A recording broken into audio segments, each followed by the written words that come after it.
So let's take a moment to look at exactly what is a paradox. First of all, the textbook or the dictionary definition gives us a whole bunch of them. We're told that it's a seemingly absurd or self-contradictory statement that is or may be true. Religious truths are often expressed in paradox. Goes on to say a self-contradictory proposition, such as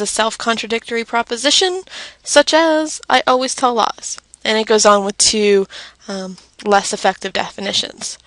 Thank you, Collins English Dictionary, for those, except for this really doesn't tell us what in the world this is, in plain English. So, what that all really means. Paradox is something that at first glance, your first reaction is, this doesn't make sense.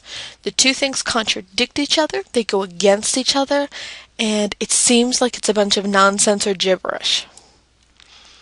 But when you look at it again, your second glance reaction may just be, after you think about it for a moment, this really does make sense. I see how these two things that look like they don't go together actually do. So let's look at some examples of these. First of all, they have ears but hear not. Well, if they have ears, they should be able to hear. So these things are contradictory. However, what this is really saying is even though they have ears, they're not using them to actually listen. They're not hearing what I'm saying. It's a paradox. I can resist anything but temptation. Well, if you're tempted to do something, then apparently you can't resist that. So then can you resist anything? It's a paradox. It contradicts each other. First glance, it's like, doesn't make a whole lot of sense. But as we look at it, it makes you think a little bit more. And we see, so it's really saying, I can't really resist much of anything. I must be cruel to be kind. Well, if you're being cruel, then at first glance, that seems to contradict the idea that you're also being kind. But think about an instance where you needed to tell somebody the truth about something, and the truth was going to hurt, but it's really something that they needed to know. So you were being cruel in that you were hurting that person, and you knew you were hurting that person, but you were really doing it for the greater good of that person, to actually be kind. That's a paradox. It contradicts each other at first glance. But again, as we look at it closer, we can see how it makes sense. So why do authors use this? Why do they do this to us? Is there a good reason? Of course. First of all, it catches your attention.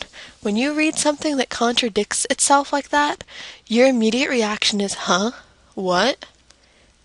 And that reaction, at least the author has caught your attention. You're now thinking about what he or she is saying. Often authors use it as a way to just very quickly sum up their whole work, in a sentence. And it makes that summation memorable. It would be boring if the author went through and, this is the message I'm trying to get across, blah, blah, blah, blah, blah. When the author can instead put it in the form of a single sentence, makes you think, makes you become an ownership of that idea, and you tend to remember it more. So let's just take a quick look at John Donne's paradox, since that is the one that you need to discuss for the question. Death, thou shalt die.